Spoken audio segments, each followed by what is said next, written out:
My first time here, is it? Where are we? I've never been here before. You arrived here in 1984, 83 March. Did I? I came here then? Yes. Can't remember. I came here before. Maharaj is one of the pioneers of the Iskcon movement in Malaysia. We are seeing so many centers. He's one of the pillars that were established. Yeah. When I came, Kapavit Prabhu was here, Mother Shanti Rupa was here. Who else was here? Who else was here? Sevananda came a little later. 85, 86? 85. One of the first to join here. Kashi came a little bit later.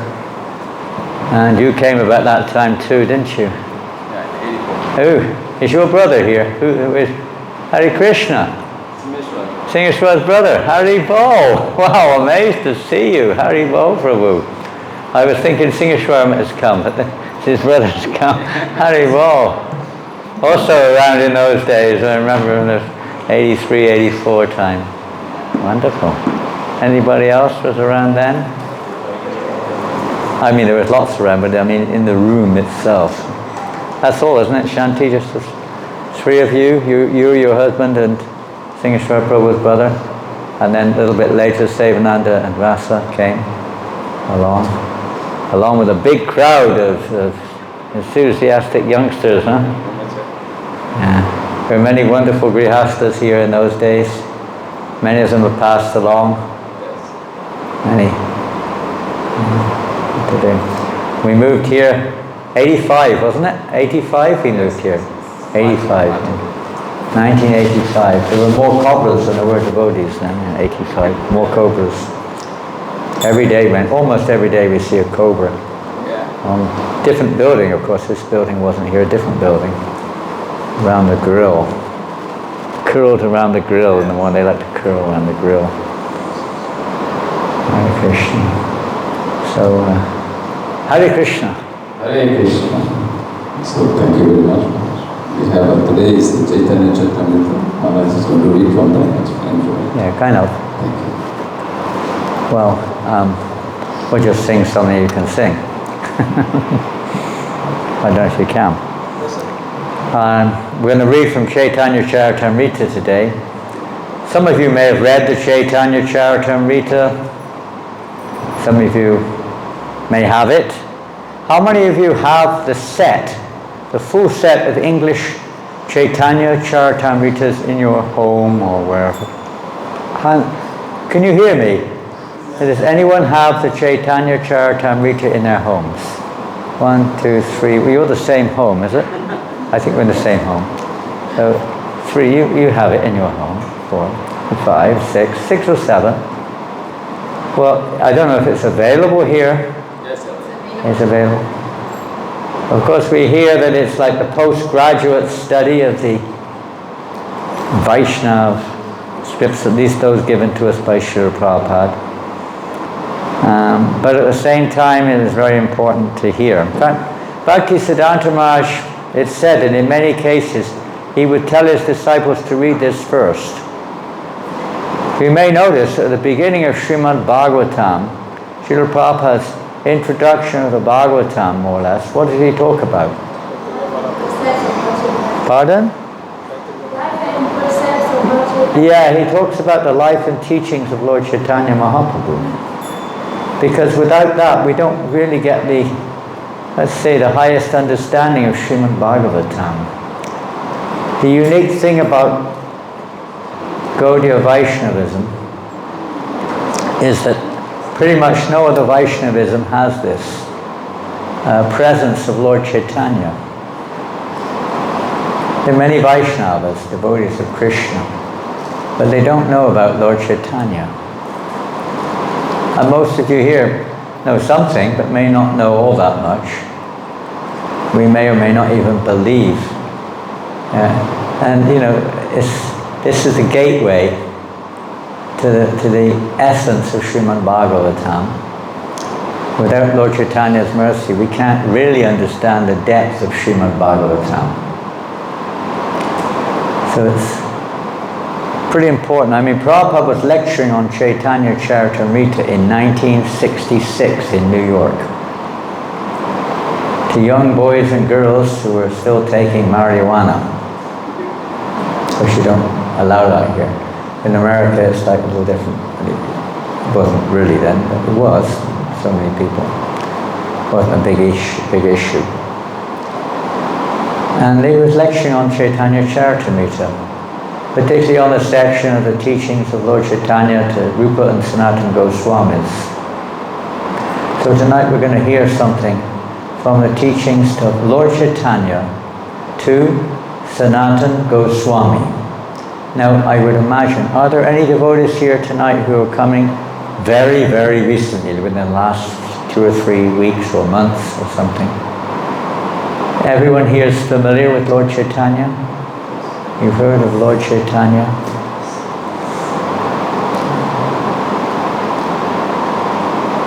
And you've heard of Sanatana Goswami? Yes? So Sanatana Goswami was, of course, we know he's one of the 6 Goswamis. And particularly, he's the senior of the 6 in terms of age. He's the elder brother of Rupa Goswami. Rupa Goswami would look to him like his guru. Although Rupa Goswami is considered to be the head of the Gaudiya Vaishnavas in one sense, so in terms of the process, teaching the process of bhakti. But Sanatana Goswami was considered by him senior. And Lord Chaitanya instructed Sanatana Goswami for many, many days, weeks in fact.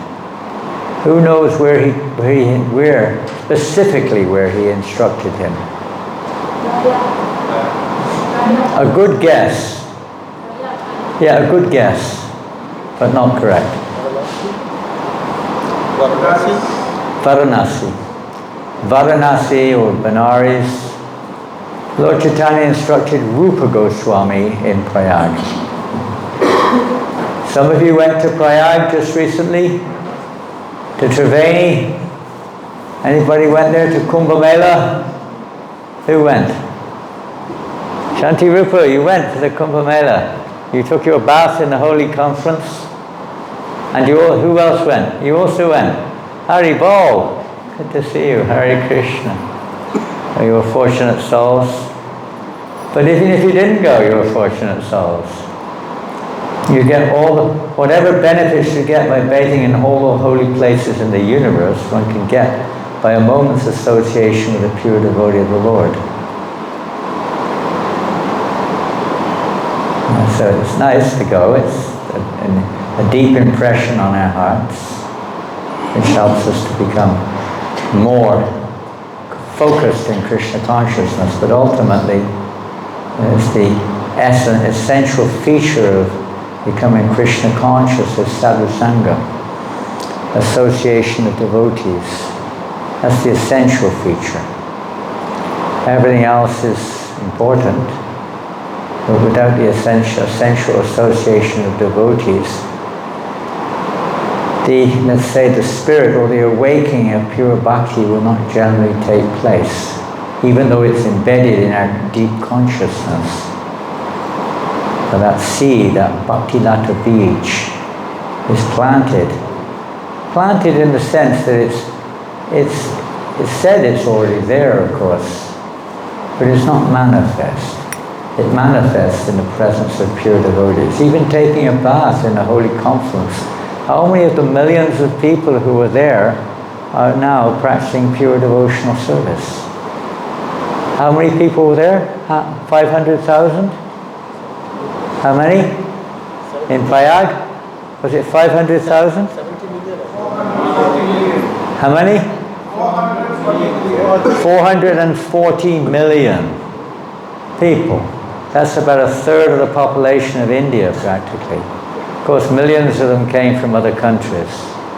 People came from all over the world to go. A few who came from here, but in Australia, New Zealand, there were not only devotees of Iskcon, all kinds of people were going. It was like although it was played down as much as possible in the media, because they're so were afraid or so embarrassed is not the word, but trying to deny the reality of truth. They hate truth, the majority of people. But many people went from all over the world. And wonderful they went. And many of them came in contact with devotees of Krishna. But most people left there, maybe a little bit inspired, a little bit uplifted, but not taking up pure devotional service. But a moment's association with a pure devotee, isn't it? Sadhu Sangha, Sarva Shastra Koi. Lava Matra. One moment, Lava Matra. Association with a pure devotee. One can attain that success. Because they are carriers of pure devotional service. The mysteries of the spiritual world. So when we get that good fortune of association, that little drop of mercy, it's not like anything else you can ever experience. So we'll sing a little bit, and then we'll read a little bit about Lord Chaitanya's teachings to Sanatana Goswami. Can you hear, Shanti? You sure? It sounds a bit muffled to me.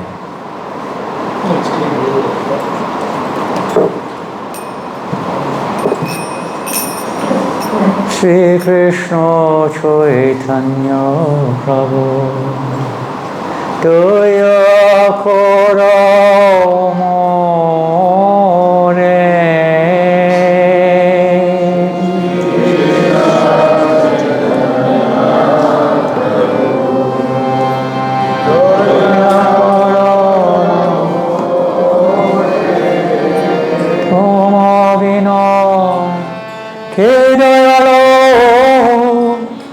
Jagannatha samsare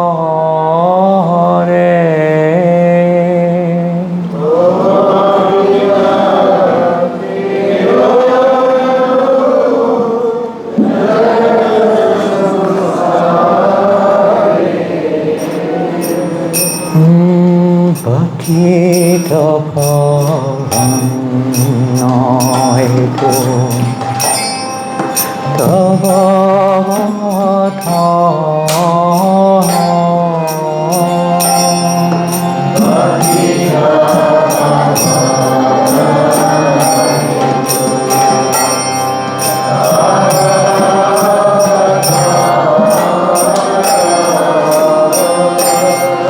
Osamo Ajita Bhavo Napaedea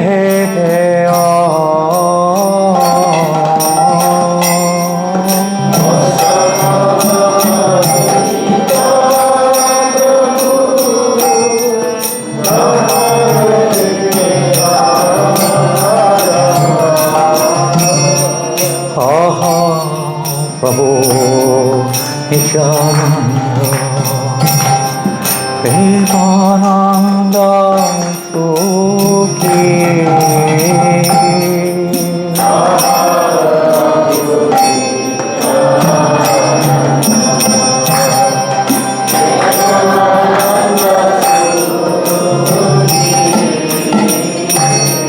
Pipavola Kanakora Ame Boroduki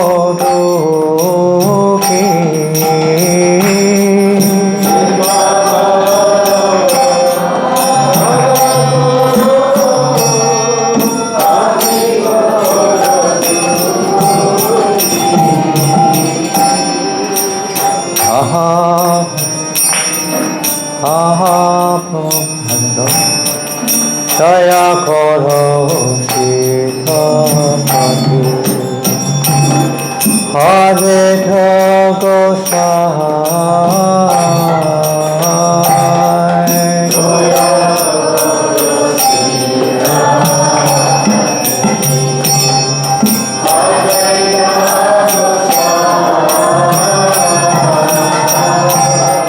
Tava Kipa Ule Pai Chaitanya Nitai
Krishna Chaitanya Prabhu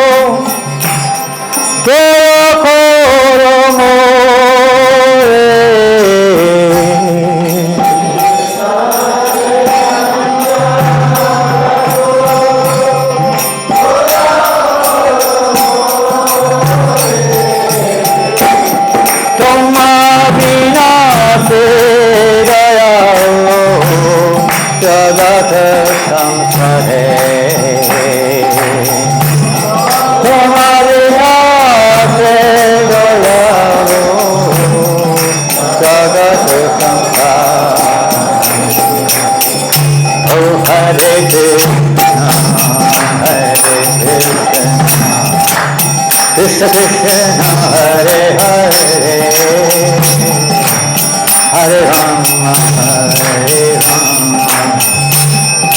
Rama Rama Rama Hare Hare Hare Krishna Hare Krishna Krishna Krishna Oh! Some of you are not chanting. What's up? Oh! Hare Krishna, Hare Krishna, Krishna Krishna, Hare Hare, Hare Rama, Hare Rama, Rama Rama, Hare Hare. Krishna, Hare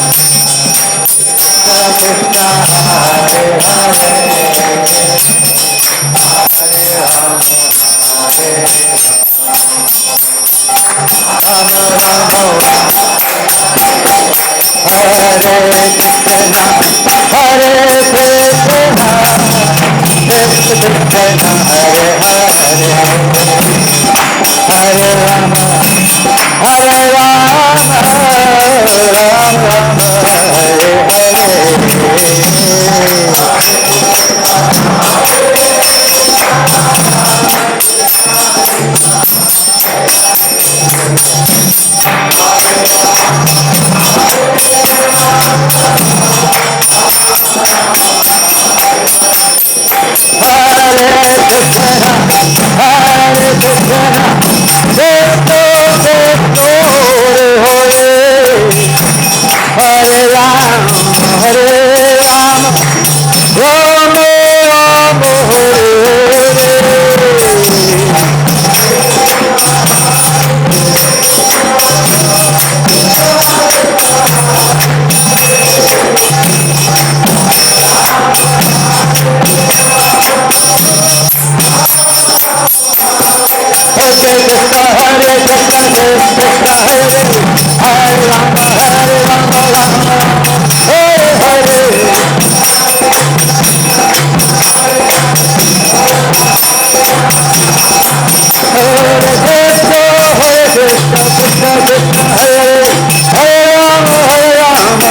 Hare Krishna, Krishna Krishna, Hare Hare,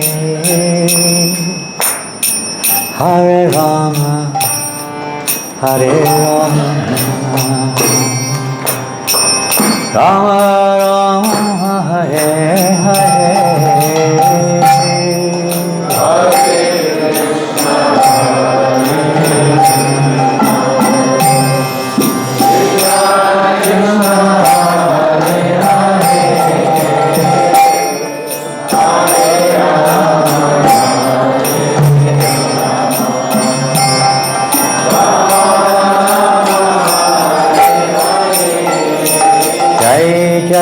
Shri Chaitanya Jaya Nityananda, Jaya Jaya Shri Chaitanya Jaya Nityananda, Jaya Jaya Shri Chaitanya Jaya Nityananda, Shri Chaitanya Jaya Jaya Shri Chaitanya Jaya Nityananda.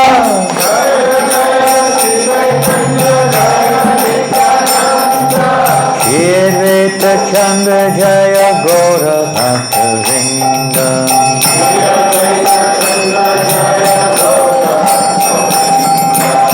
Shirveta Chandra Jaya Gora Bhakta Vrinda,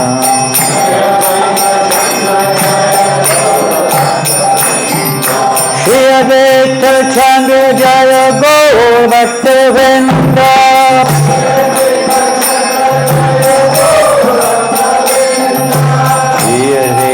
Chandra Jaya Gaur Bhakta-vrinda,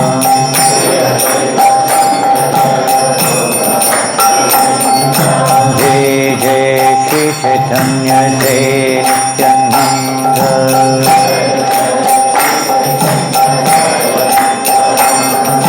Jai Jai Shri Chaitanya Jai Nityananda.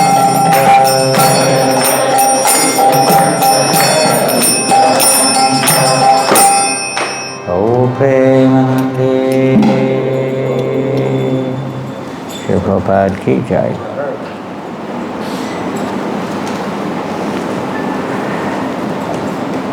Hare Krishna.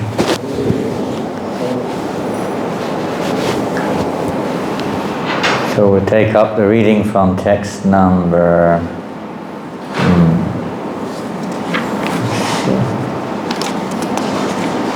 chapter 22 of the Madhya Lila of the Chaitanya Charitamrita, and I think we'll start on text number 33. You could start anywhere in these teachings. This is Rupa Goswami is known as the Sambandha Acharya. In order to progress in spiritual life, it is necessary that we have basic sambandha. Certainly one can begin with agata sakriti, with just fortune, and one can chant and do many services, and of course nothing is impossible. But generally speaking, in order to actually progress beyond the stage of material attraction, beyond the stage of false ego, we need sambandha. Sambandha is well, there are different ways of describing, but basic knowledge of oneself, the Supreme Absolute, the various energies of Godhead, the nature of the holy name, the nature of devotional service, and so on. The reasons we're entangled, the path to become freed from entanglement, and so on. Basic knowledge. It's like if you're a gardener, you don't know the difference between a weed and the actual plant, you may have some problems. Even if you're doing very nicely, watering the garden and so on and so forth. We have to pluck out the weeds. We have to know the difference between them. Otherwise we can easily be misled, cheated, where devotional people can become strangled by the weeds and so on, practically. You could say it's also a foundation to our progress, our practice. Just like if you're building a house, generally speaking, you have to build a foundation first. If you don't build a foundation, it may look nice, but it has no grounding. It can easily fall down or blow away. So we need that foundation, that fixation in the understanding, the philosophy of Krishna consciousness. So Lord Chaitanya Mahaprabhu in Varanasi, Benares, many chapters, many chapters, teaching Lord Chaitanya, teaching Sanatana Goswami.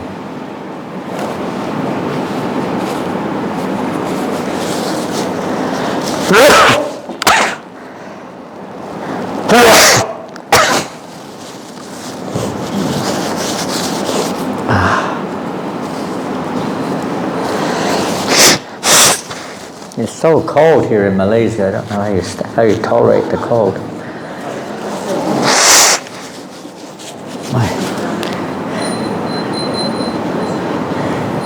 I heard it was snowing yesterday, is that right? It was 30 degrees, I heard. Is that correct? Fahrenheit. Fahrenheit? Oh, Celsius. We go by Fahrenheit. You don't know what snow is. It's all right for you, I'm getting attacked by that.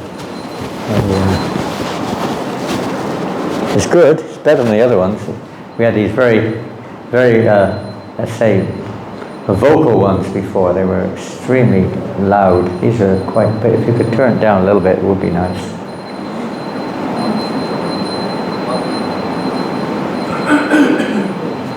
Can it be turned down a little bit?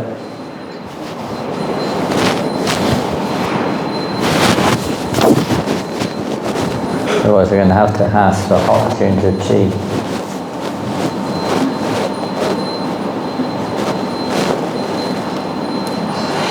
So foundation knowledge, we have some already of course, but we need more to get free of the body platform of life. So we'll take it up from text 33. Krishna Tumara Hananajari Bale Kabar Maya Banda Hite Krishna Tari Par. Lord Chaitanya speaking. One is immediately freed from the clutches of Maya. Some of you have got it on your mobiles. If you haven't got it, anybody know how you can be freed from the clutches of Maya? Anyone want to be freed from the clutches of Maya? Anybody? Nobody. One or two. One or three. I don't know if we really do or not. The problem is not Maya clutching us, it's us clutching Maya. Maya is not really clutching us. We may want her to, therefore she does. But actually the choice is ours. It's we who are holding on to Maya. We don't want to let go, do we? What do you think? What do you think? You do or you don't? You do what? You're holding on to Maya, okay. Good. And we all know what happens when we hold on to Maya. But become freed from the clutches of Maya if he seriously and sincerely says, seriously and sincere, it's not so easy. It's easy to say, but sincere and serious? No. My dear Lord Krishna, although I have forgotten you for so many long years in the material world, today I am surrendering unto you. I am your sincere and serious servant. Please engage me in your service. And more or less that's what we're supposed to be inferring when we chant Hare Krishna, Hare Krishna, Krishna Krishna, Hare Hare, Hare Rama, Hare Rama, Rama Rama, Hare Hare. That's what we're supposed to be inferring. My Lord, please, I surrender unto you. Please engage me in your service and free me from the clutches of Maya. Next verse. Satvedeva prapanoyas tavasmi tichayashate abhayam sarvada tasmai dadanyeta vittatam mama. That's from the Ramayana, this verse. It is my vow that if one only once sincerely or seriously surrenders unto me, saying, my dear Lord, from this day I am yours, and prays to me for courage, I shall immediately award courage to that person, and he will always remain safe from that time on. That's not so easy, is it? It's easy to hear and to say, maybe a little inspirational, but the heart, these prayers, sincere prayer. Bhakti mukti siddhi kami subodhi adhihai Gada bhakti yogi tabi Krishna rabhajai. Due to bad association, the living entity desires material happiness, liberation, or merging into the impersonal aspect of the Lord, or he engages in mystic yoga for material power. If such a person actually becomes intelligent, he takes to Krishna consciousness by engaging himself in intense devotional service to Lord Krishna. I'm either going to have to move, or someone's going to have to bring me a coat or a shutter. I'm really getting cold. And this wind is just blowing straight on me. And either you have to off it or I have to move or something or another. I can't sit in front of an aircon blowing wind on me. Switch off the aircon. Then everyone else will sweat. And it's better to sweat than to get cold. Maybe put the other one on. There's one there. Put that one on. Put this one on. There's one there. Put that one on. There's one there. You can put that one on. You can put the other three on. Just don't. Already off earlier, Maharaj. Pardon? That was already off earlier. No, he's just turned it off now. Just that minute. That second. Just that second. It was just blowing on me like anything. The other three are off. Or if they're on, they're very quiet. Is that one working?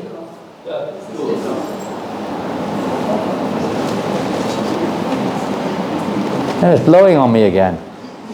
Turn it off. Something's blowing on me, very bad. I mean, maybe I should move there and you can all sit here.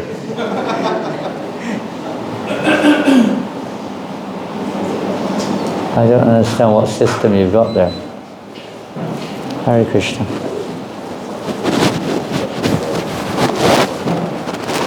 So bad association is the cause of us developing these desires. We don't come into this world with material desire. Material desire is picked up by bad association.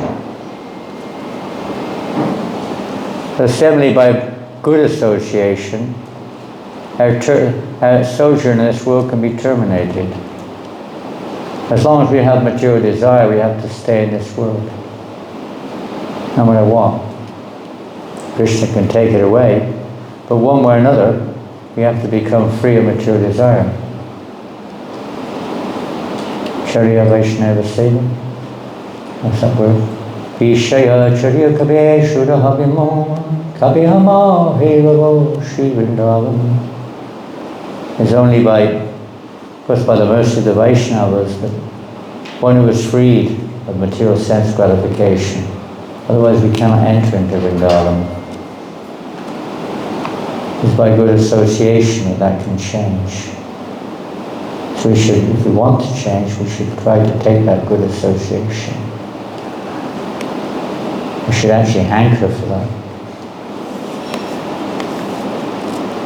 Become free from the desire for material attractions, mundane sense gratification, liberation, all these unwanted things for a Vaishnava. Vaishnava only wants pure devotion. Then the next verse is a very famous verse, is from the Srimad Bhagavatam. Lord Chaitanya quotes this verse. Akama, Sarva Kama Va Moksha Kama Udavriti Tirena Bhakti Yogena Vijayati Purusham Param. Whether one desires everything or nothing, or whether he desires to merge into the existence of the Lord, he is intelligence only if he worships Lord Krishna, the Supreme Personality of Godhead, by rendering transcendental loving service. This is real intelligence. We find a beautiful verse in the 12th chapter, 12th canto of Bhagavatam, Krishna Vanam Krishna Krishna. You know this verse? All together. Krishna Vanam Krishna Krishna.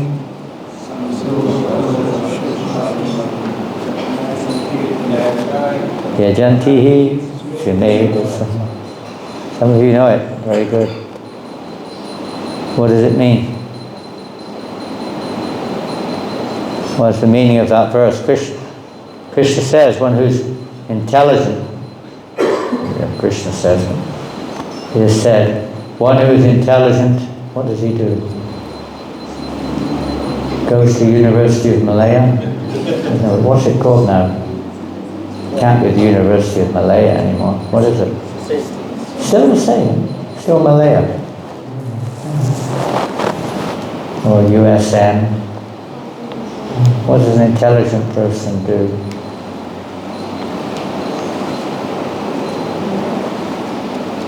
What does an intelligent person do?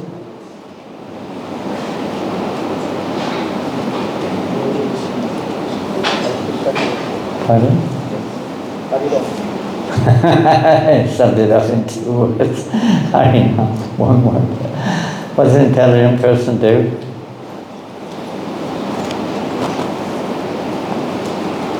How many of you have read the Srimad Bhagavatam? Till first canto to the 12th canto? How many have read right to the 12th canto? Put your hand up if you have. 1, 2, 3, 4. You've read the 12th canto? Well done. 4 devotees have read up to the 12th canto. I know many of you are very busy, working people, busy with families. You know, you have no time even to go on internet, no time to even go on Facebook, no time for anything. But try to make time to read Bhagavatam. Most valuable use of our time. So what it said that intelligent persons worship the Supreme Personality of Godhead. He's accompanied by his devotees and weapons and everything. And how do they worship him? His weapons are his beautiful form. Beautiful form. Sometimes it's said the instruments that he brings, but actually it's his beautiful form. How do they worship him? By the performance of Sankirtan. Yajna Sankirtanam Praya. They perform the sacrifice of Sankirtan. Intelligent people, those who are Samedasha, those who have good intelligence. They don't waste their time on material pursuits. You may have to do something to maintain yourself, but some people spend their whole life doing that.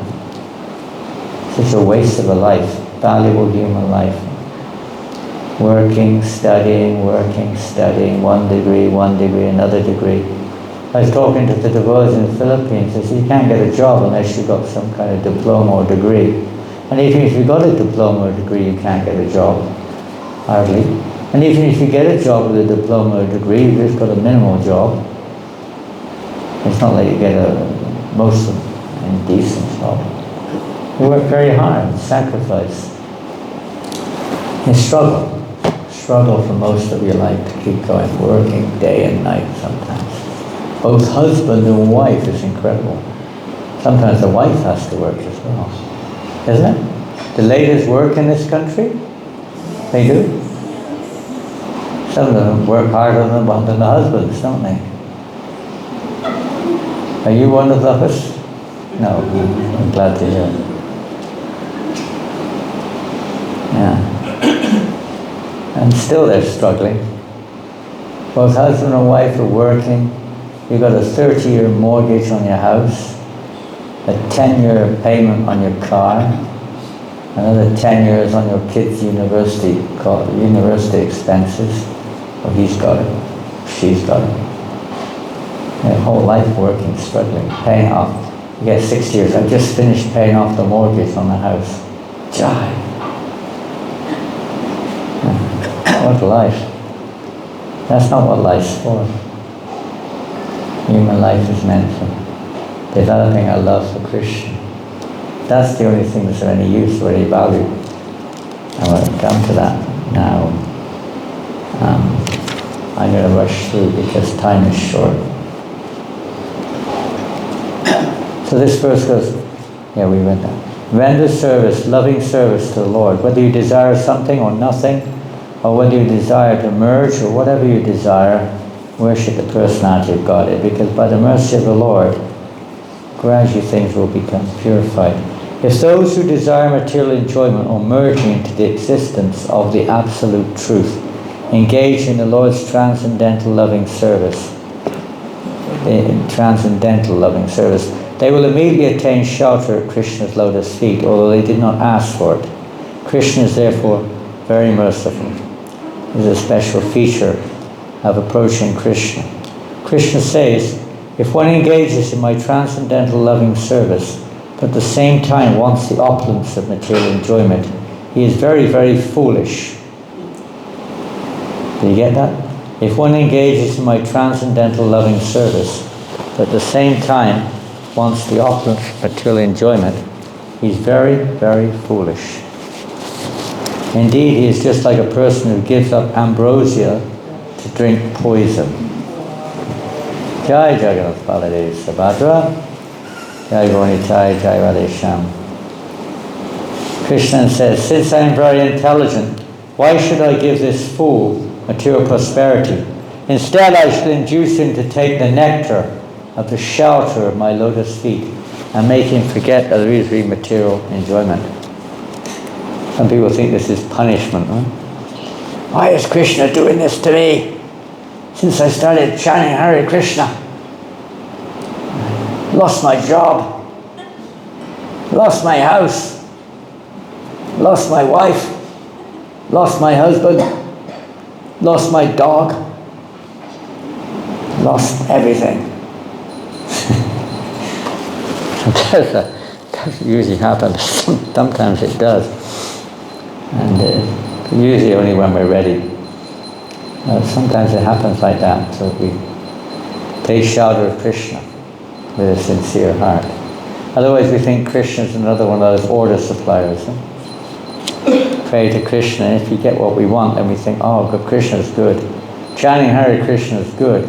Since I've been chanting Hare Krishna, I've been happy. Since I've been chanting Hare Krishna, I've been freed of sins. Since I've been chanting Hare Krishna, I've got more money. Since I've been chanting Hare Krishna, I've got a good job. All kinds of things like this are do lists. But that's not at all the idea. It may or may not happen. But that's not the point. We become free from the desire for all these things. But not just free from the desire. That's one thing.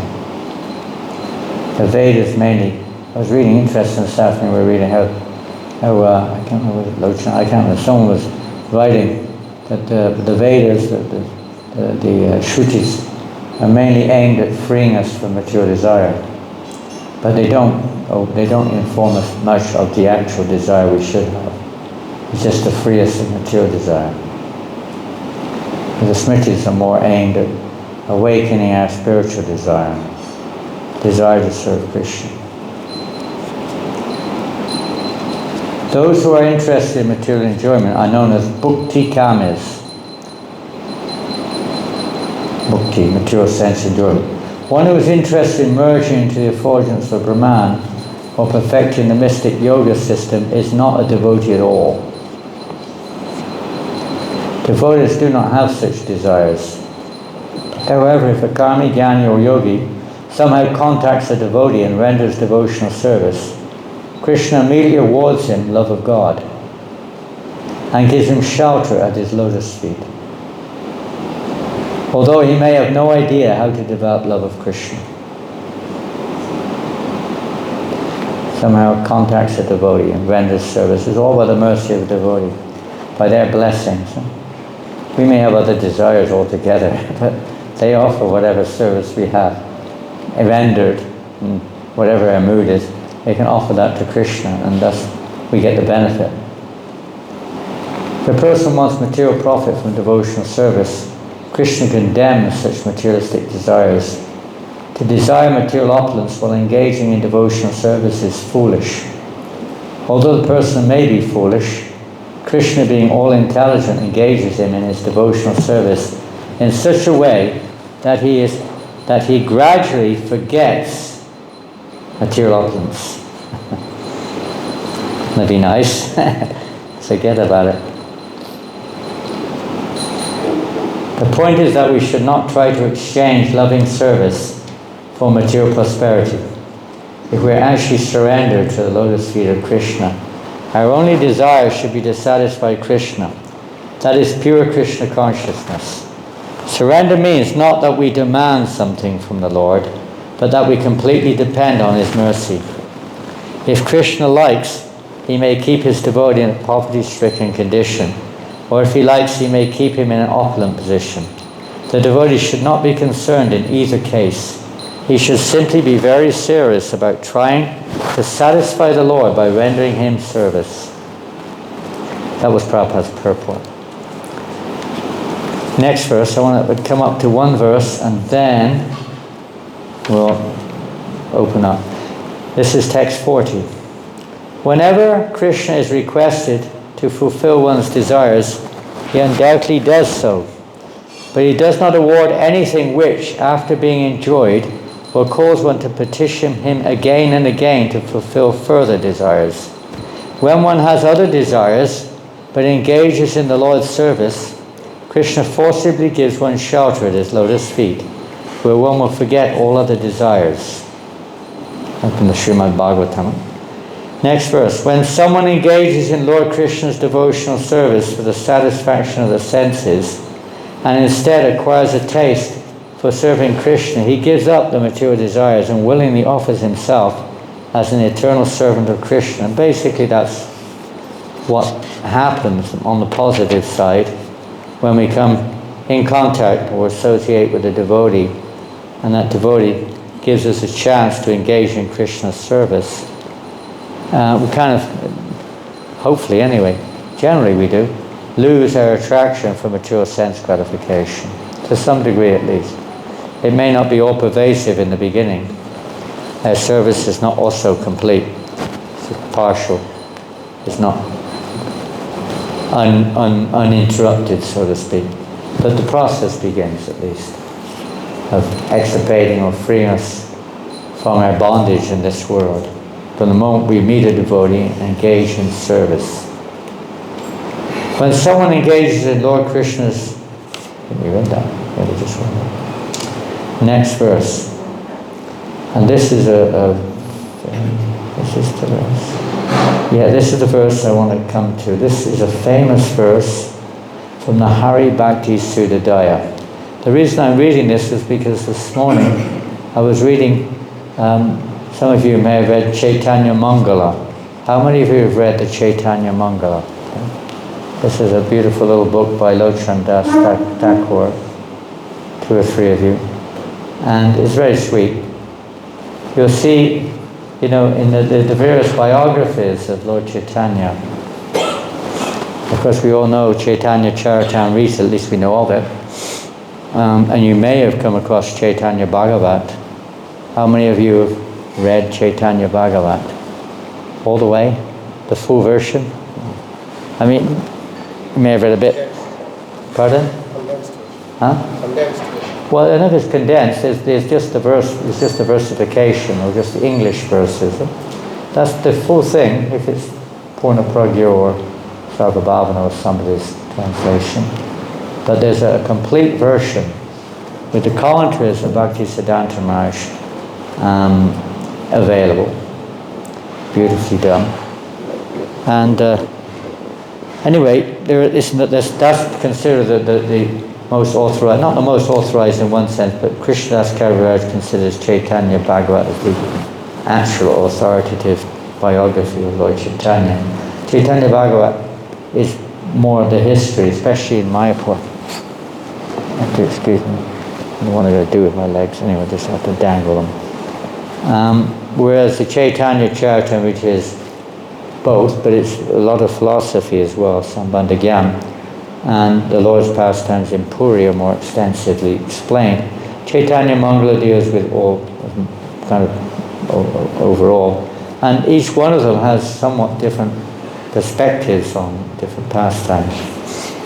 And it's sometimes a little bit wondering, well, what's going on here? Well, let's take an example. I don't know if we can. Yeah, maybe, I don't know if this is a good example. What do you see? What do you see? Box. What? Is it just a box? What else do you see? Huh? Tissue box. How do you know it's a tissue box? You can't see it's a tissue box. No, just say what you see. You can't say what you don't see. It's okay, do you even know it's a box? You're seeing a reddish rectangle with a kind of an oval space in the middle, some white stuff coming out the middle. Right? You know it's a box because you know it's a box, but if you didn't know it was a box, you wouldn't know it was a box. It's just a red rectangle or something like that. What do you see now? Similar but different, isn't it? You're seeing the word premier quite strongly. Well, it's on all the corners, not a very good example. But you're seeing the word, it's written in a different direction, and the box is a different shape. Now what do you see? What do you see, huh? Again, it's similar, but it's different, isn't it? It hasn't got that white thing in the middle. It's not there anymore. And there's a lot of writing on it. But it's the same box. You're describing that, you're describing that, and you're describing that. It's the same box. So from different angles and from different relationships. If three people are asked to describe you, you get three different answers. Some similarities and some differences, right? One person will say, I don't like them even. Another person will say they like them. You say, why not? And then they'll give you reasons why not or why they do. And they just have different perspectives. So even in relation with Krishna, reveals himself accordingly. But it's Krishna nonetheless, it's Lord Chaitanya. So sometimes the Lord reveals himself slightly differently to different devotees. Because they have a slightly different relationship with him. And different perspectives of Krishna's unlimited personality. And the same thing here, I was reading there, and the funny thing is we were reading the pastime of Lord Chaitanya Mahaprabhu taking sannyas. Very beautiful description in Chaitanya Mangala by Lochan Das Thakur. And in there, when Mother Sachi was absolutely devastated when she came to realize her son was leaving home, Lord Chaitanya spoke to her the night before he left, I think. And he talked mostly on the pastime of Dhruva Maharaj, how Dhruva Maharaj left home. And of course it's a long story, and that's what we're going to speak on tomorrow, if any of you want to come. And if we're talking next week or not, I don't know. But we'll try to speak on Dhruva Maharaj's pastime, because Lord Chaitanya Mahaprabhu, there were two pastimes he used to really relish. He would hear them from Gadadhar Pandit over and over and over again. Dhruva Maharaj was one of them. Who knows what the other one was? The Prahlad Maharaj. It's interesting why these two personalities, of course his most relishable substance to hear was of another dimension, but that was only internal. That was very internal with very few confidential associates. But for general hearing, he really relished these two pastimes from Bhagavatam, Dhruva Maharaj, and whatever takes place there, and Prahlad Maharaj, and Lord Nrsimhadev. So we'll try to cover those two. So this is a very famous verse. It's quoted quite a few times by Srila Prabhupada, and this will be the foundation or the catalyst to take us into tomorrow, and perhaps if we're here next week, then one or two more times. So this is from a book called the Hari Bhakti Sudhadaya, and in Chaitanya Mangala Lord Chandas quotes this verse, or rather he quotes Lord Chaitanya quoting this verse to his mother to try to appease her of her distress, her devastation on the news that her son was leaving home. And he tried to quell her pitiful condition by talking about Dhruva Maharaj's pastime and other things too. So I just thought this interesting. Some of the things I read there, I hadn't read in the Bhagavatam there, a different description of Dhruva Maharaj's going to the forest. And then when I read Hari Bhakti Sudadaya on this pastime, it's also slightly different than the Srimad Bhagavatam. Same principles there. Sometimes we get into the details of, either time or detailed description of what went on. And we missed the whole point, the whole purpose of the pastime. And that's what's the essence, is why. What is it all, what's going on here? What does this pastime mean? What's so significant about it? Well, we've just heard a few verses from Lord Chaitanya about how, foolish we are if we approach Krishna with material desires, thinking that his purpose is to fulfill our material desires. And of course, Prahlad Maharaj is himself one of the most famous examples of this, and which we'll hear about if you want to come. I don't expect you to, but if you want to, you're welcome if we're here. So the verse goes like this. I won't read the Sanskrit. When, and there are different translations, I didn't bring my computer, but next time I'll read different expansions of the translation. When he was being blessed by the Supreme Personality of Godhead, Dhruva Maharaj said, "O my Lord, because I was seeking an opulent material position, I was performing severe types of penance and austerity. Now I have gotten you, who are very difficult for the great demigods, saintly persons and kings to attain. I was searching after a piece of glass, but instead I have found a most valuable jewel. Therefore I am so satisfied, I do not wish to ask any benediction from you." And this comes after, in the Bhagavatam, after the Lord has been asking Dhruva Maharaj, ask for a benediction, please. I'm so satisfied with your penance, your austerity. We'll hear about that in more detail if Krishna allows. But he was so satisfied with Dhruva, he said, ask a benediction, what do you want? And because Dhruva had now seen the Lord who he was searching for, he had no material desire at all. Saying, what's the use? All these material desires are like broken pieces of glass. Broken pieces of glass. Broken pieces of glass, because in the sun or in the light, they glitter also. Just like a diamond glitters. Broken glass also glitters. But it's not. All that glitters, they say, is not gold. Broken glass, material sense gratification, may look very nice, but it's not. It's the source. Yehi samspashita bhoga dukkhi yona evite. What does Krishna say about material sense gratification? Yehi samspashita bhoga dukkhi yona evite. What does he say? What's the English?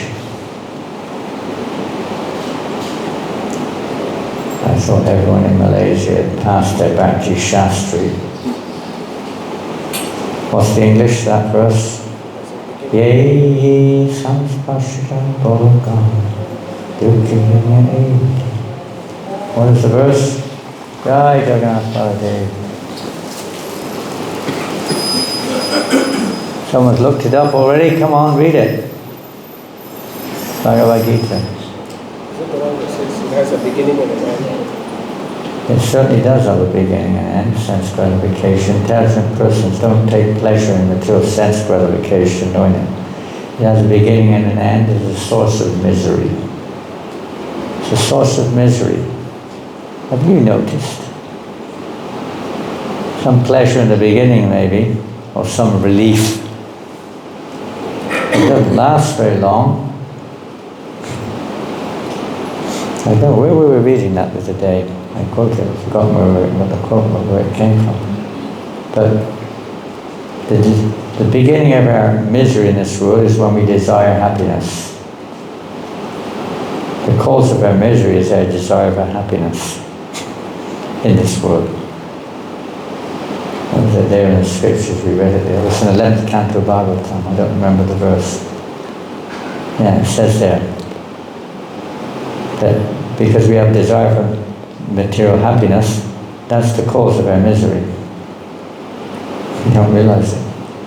We're so foolish, so conditioned, and we have bad association which keeps convincing us of that the goal of life is to be happy in this world.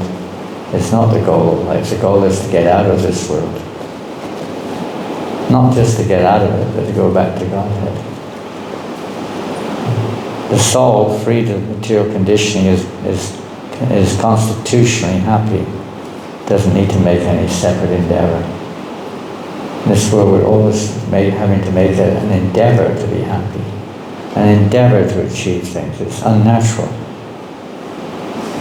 That's the nature of this world. You have to work for it. The purified soul is naturally happy.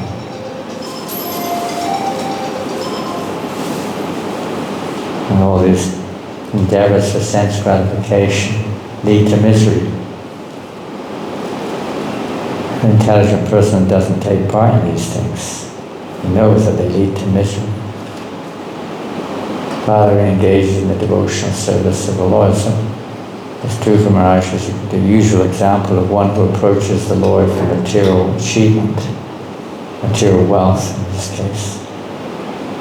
But by coming in contact with the pure devotees of the Lord, by the Lord's mercy eventually, he had no more material desire. And all he desired was to engage in unalloyed devotional service to the Lord. This is the result of associating with a pure devotee and following a pure devotee's instructions.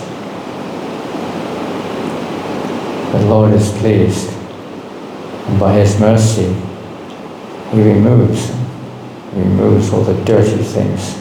Shrindatam Kata Krishna Punashwami Redentak Stogya Vajrani. He removes all the dirt from the heart. Those who Shushosh Vedanasya Vasudeva Patarji Shan Mahat, those who serve the Mahats, the great devotees. He removes all the dirt from our hearts.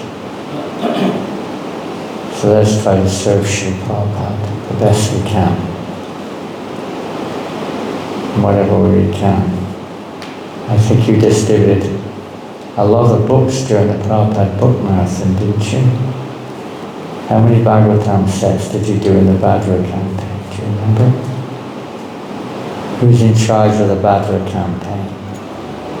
Do you know what that is, the Bhadra campaign? I don't know if anyone's hearing me or not. No one seems to be responding. Do you know what the Bhadra campaign is?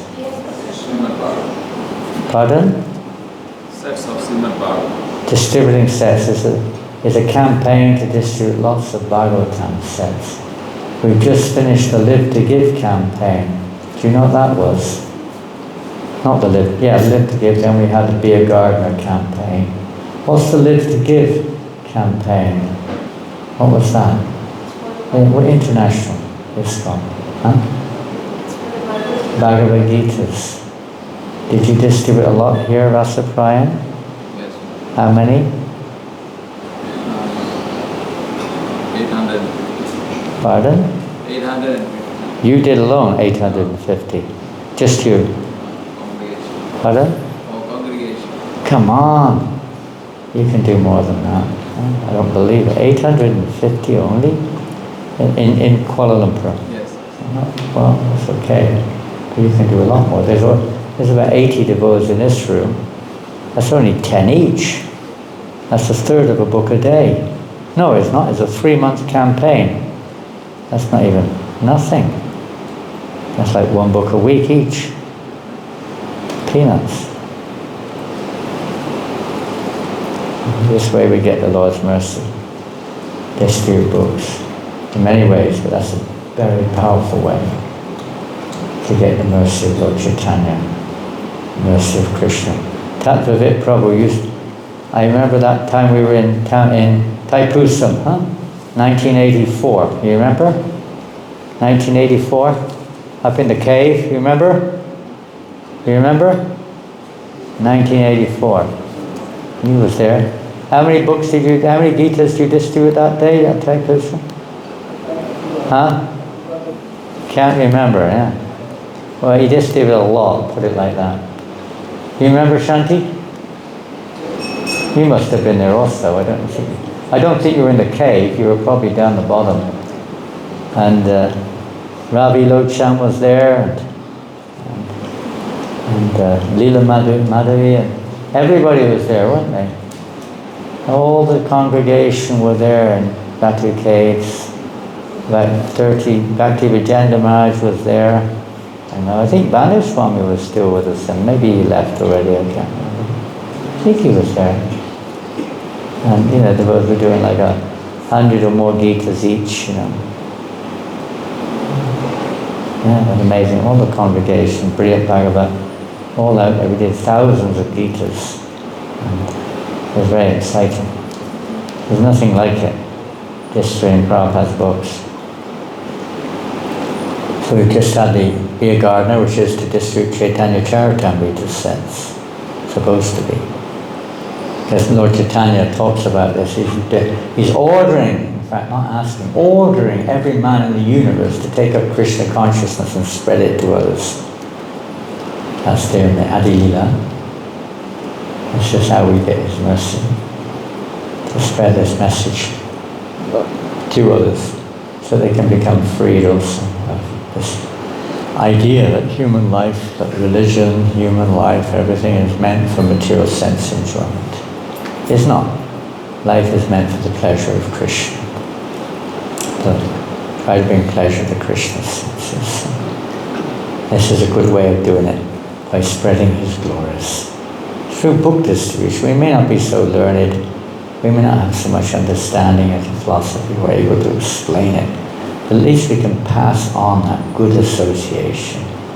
Prabhupada said, I'm present in my books. If you want to know me, read my books. All my ecstasies are in my books. I didn't write these books, Prabhupada said. Prabhupada said one time, when I'm sitting up at night writing these books, he said, Krishna sits next to me, he's telling me what to write. This is how it works. The pure devotees are directly guided by the Lord. So any questions?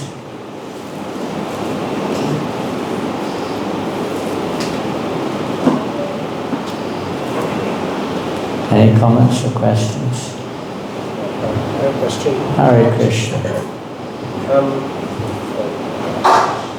Hare Krishna Maharaj. Chaitanya Mahaprabhu says, Janadapi Sunachana, Tarunapi Sahisnuna, Amanina Manadina, Kirtanya Sadahari. So, when he says Manadina, that means that one should give all respects to others. It means freed of all false pride. Yeah, so Amanina Manadina, giving, expecting no respect for oneself and giving all respects to others. The translation goes that way. So I'm thinking, how to apply that giving respect to all others, particularly when we deal with people who we judge are not worthy of such respect. Well, it's understanding what respect is, and understanding our situation. Respect doesn't always mean that, what we think it means necessarily from a material point of view. We understand that the living entities are acting according to the modes of nature, they're conditioned according to their level of consciousness, and we reciprocate with them accordingly. It's also the duty, in fact, of an aspiring devotee, one who at least has that understanding of that verse you just mentioned, be able to discriminate. That's giving respect also. To not, because if you try to, you sometimes say, feed poison. We feed milk to a serpent, it becomes more poisonous. So one has to know what is the right way to reciprocate with people according to their condition. And that's showing a little respect also.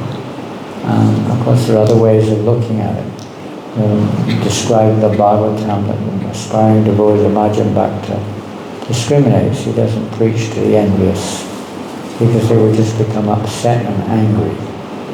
They're not ready, they're not deserving in one sense. Yet a devotee, nonetheless, he gives all respect to others by chanting the holy name in public, and everybody hears. He gives all respect to others by giving everyone, no matter who they are, the opportunity to take prasadam. He gives that much respect. He respects everyone, at least in the heart, wishing that they could have an opportunity. The Panchakalpatrubhishcha. He's full of compassion for all living entities because they're Krishna's parts and parcels. He respects all others because Krishna is sitting in their heart as the super soul. So although he may not bow down on the ground, nonetheless, that respect is there in his heart. He may not preach to them because that respect is, but it's there in the heart. They will preach to them, they won't listen. They'll be antagonistic, or you simply don't have the time. And you have to preach to those who are a little bit more innocent. But a devotee's concern is for everyone, no matter who they are. This is the nature of the devotee. It's just like Bhaktisiddhanta Maharaj said, every member of the Gaudiya Mass should be willing to spend or give 200 gallons of blood for the spiritual corpus of every living entity. He said you should think nothing but the best for your worst enemy. Even if you can't directly approach them, in your heart of hearts, a devotee is praying for them, praying for the welfare of others. Just by your chanting Hare Krishna, watering the root, you're benefiting all others. There's many ways of looking at it. Although we may not directly go there because they're atheistic or demoniac or antagonistic or whatever it is, or they're just opposed to something or another. We may not waste the time, may not be so powerfully pure as others, but if we could, we give them a chance to engage in devotional service. And we pray for their welfare because they are part and parcel of Krishna after all. And Krishna's in their heart. They are where they are because Krishna's guiding them according to their level of envy or devotion towards the Lord. And they may not be ready yet to hear or to take up devotional service. But the devotee tries to, somehow or another, give without discrimination in one sense. That was Lord Chaitanya's mood. In terms of the holy name, the Sankirtan movement is universal beneficial. To distribute the holy name, distribute prasadam, and whatever else goes along with that. Expose people somehow or another to devotional service. This is our respect. And the heart of hearts, a pure devotee, of course, respects everyone in more than just because they're human or they're a living entity or whatever, but because they are part and parcel of Krishna. And he sees them in that regards. We don't see like that, so we have to be a little bit discriminating. But still in our heart we should develop this mood of wishing the best for everyone, praying for everyone's welfare, even if we can't help. We have to help ourselves. So the secret here is, the real essence of this, showing respect to all of the living entities. We have to ourselves take this seriously and tolerate, be humble, and be often, the actual translation is freed of false pride. Because as long as we have false pride, then we can't really show respect to others. At least not fully, not properly. Because we still want to be respected. As long as we want the desire to be respected, we can't really respect others. It doesn't work. So free of false pride. So we have to work on our own hearts and these things become manifested. And it's not that we're on that level of Trinada peace in the China. We're working towards it. We're working towards it. Nice if we were. But we're working towards it. If we were, we are chanting to be pure. We'd be constantly chanting Kirtaniya Siddhari. It's the process we have to follow. Follow those who are like that, those who are offering respects to all, those who are humble, tolerant, and so on. We follow our acharyas, Srila Prabhupada and previous acharyas, whatever examples we see in our present day,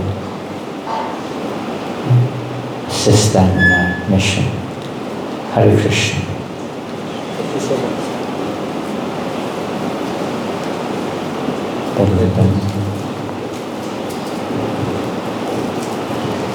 Any more questions?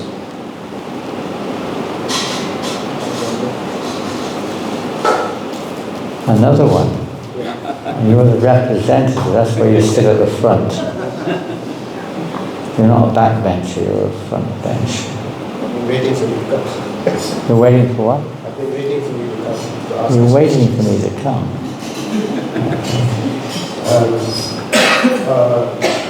So we hear this phrase, Gaudiya Vaishnavas, we follow in the footsteps of the gopis. And particularly we understand that this is in line with Madhya Rasa. So how do we practically apply this? Or is this something which we wait until we come to a higher level of bhakti? That's pretty easy. We saw that 2 days ago, didn't we? Where was that? In Malaysia. Was it on the Hari Nam? Yeah, when we were doing Hari Nam in that fair, we saw how you do it. There were about 20 girls dancing in a circle and there's one boy in the middle. That's simple, very simple. You remember that? Well, it's obvious how you practice that. That's all. Any other questions? I mean, some people think like that, but that's how you follow in the footsteps. You imitate. There's a difference between following means, a little different. Imitating means, for me, I want to enjoy. I want to get it. I want to enjoy it. A little different. Following is for Krishna's pleasure, or for following the instructions of those who bring pleasure to Krishna. So, how do we do that? The mood of the gopis. Well, that's what we hear, that's what we're doing. Well, we are doing that. What is the mood of the gopis? What is their mood? Don't just say Madhya Rasa, but just say, what is their mood? Servant of the servant. Pardon? Servant of the servant. That's also there. That's there in every rasa, servant of the servant. So that's one thing. Please. Pardon? Please. The pleased. Please who? The pleased who? Krishna. It's simply the pleasure of Krishna's senses. That's their mood. No one has that to such an intense degree as the gopis. How to bring pleasure to Krishna. So, but that's the mood we're following. That's the mood. Krishnendriya, to bring pleasure to Krishna. Not this idea of me. It's the same thing. People worship God for their own pleasure. But the gopis don't do that. They only want to please Krishna. They don't care a damn for themselves. That's it. Not exactly. That's the mood we're following. We may not be on that level, obviously not. But that's the mood we're following. That mood which brings pleasure to Krishna. That's the whole point. If we don't realize that, we can't advance in Krishna consciousness. Because we still think the goal is to satisfy myself, to get freed of reactions to my activities, to get liberation, to achieve something in this material world, to feel good, to cure my sickness, to help my auntie, with her problems, or whatever, my son to pass his degree, whatever it is. We still think like this sometimes. So that's, at best, it's karma mishra bhakti at best. And it depends what we want. We want some watered down version. Take a long time to get to Krishna prema, to get to love of God. Not that we become callous.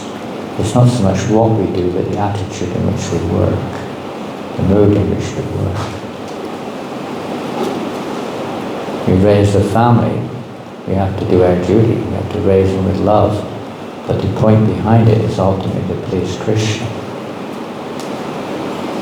We may work or form for various reasons.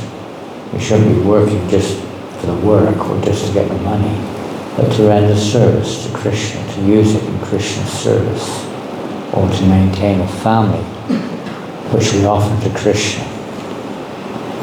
And to keep your body healthy so you can serve Krishna. Whatever. But the goal is to please Krishna, that's the mood of the gopis. And as we just read just now, completely depending on Krishna. Surrender, symptoms of surrender. They're completely surrendered souls. That's the goal. We're not completely surrendered souls, so we try to follow their mood.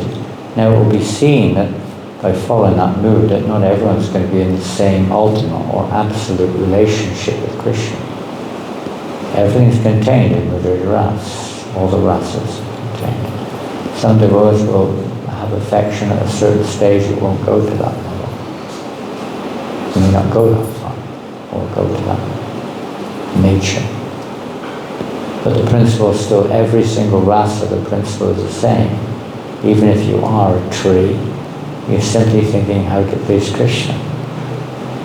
A leaf, a bird, whatever it may be, whatever it is to please Krishna only, not myself. And Krishna, that sounds like we're kind of like nothing.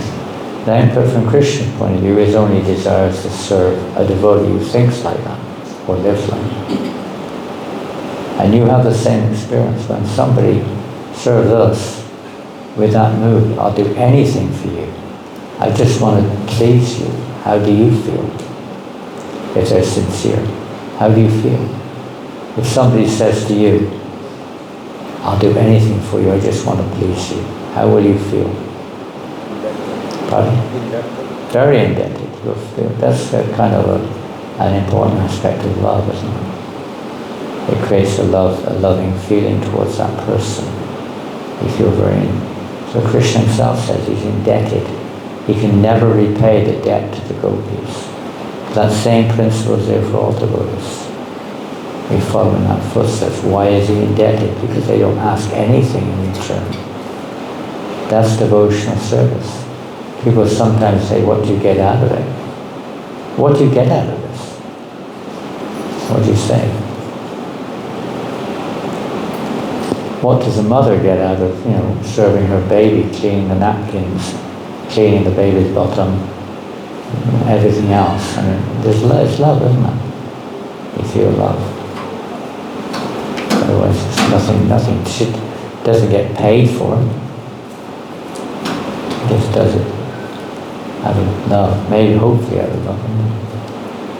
You can't define it in terms of material returns. It's an internal feeling. It's a relationship. It's not measurable, it's beyond. That's what the pastime of Dhruva Maharaj is about. If we're lucky, we'll hear more about it tomorrow, if we're lucky, if we're fortunate. Okay, well, it's getting a little late. I know most of you are working, I guess, tomorrow. Today was a holiday, but tomorrow's back to work, is that right? Back to work. Nectar. Back to work again. Can't wait to get back to work. So blissful, isn't it, working? You don't even it's so blissful, you don't even need to get paid, right? You do it even if no one pays you, is that right? Sometimes you have to. If you don't make any money, you keep trying, nothing comes. Generally, people do not work. They do not work unless they get paid. If your boss, if you have one, he comes to you one day and says, you're such a wonderful assistant. I've decided not to pay you anymore. Your service is so pleasing to me. I'm going to help free you from attachment by not paying you anymore. How many people would continue working? Not many, if any. Not for long either. Maybe some would, but not long. Couldn't. Can't survive. Everything's conditional in this world. Devotional service is a hoitikiya patiyata, it's unconditional. You don't mind, because the pleasure is the real thing. Yeah, we're looking for pleasure, that's a fact. In one sense, the soul is, that's what we're, our natural constitutional nature, we're pleasure seeking, Nandamaya Bhasa. It's kind of a bit of a contrary thing in one sense, but when we give up that idea of trying to enjoy separately from Krishna, that's the same. There's unending pleasure in relation to Krishna. As Krishna reciprocates, as in a loving exchange. You don't ask your partner to pay you for loving her or loving him. If I love you, how much will you pay me? Do you? Maybe it's come to that, I don't know. Or I'll pay you if you let me love you or something. I don't know what people think. It shouldn't be like that. It's unconditional. Because it's constitutional. And that's where the pleasure comes from. There's no comparison, even the material, to what they term as love. Though it's temporary, it's not real in one sense. It's conditional. But devotional service is meant to be a hoitikiya attachment to it. Without any of these other desires, anyabilasatasham, jnana-kama-jnana, completely free of any desire to achieve anything of this world or even liberation. That's pure devotion. And it's anukulya, it's simply for the pleasure of Krishna. Not asking for anything in return. And that's a little advanced stage, but that's the mood of the Gopas. That's what Lord Chaitanya expresses later on in the Sixth Shastakam verse. Do what you like with me, but you're always my worshipful Lord unconditionally. That comes after we have no more desire. The Janana Sundar, no more desire for wealth, no more desire for beautiful women, no more followers. They may come, but you don't desire them. No desire. When will that day come? Hare Krishna. Hare Krishna. Srila Prabhupada ki jai. Hare Krishna, Krishna Krishna, Hare Hare. Hare Rama, Hare Rama. Jai Srila Prabhupada ki. Every time one round Hare Krishna Maharaj. Hare Krishna, Krishna Krishna. Hare Hare. Hare Rama, Hare Rama, Rama Rama. Hare Hare.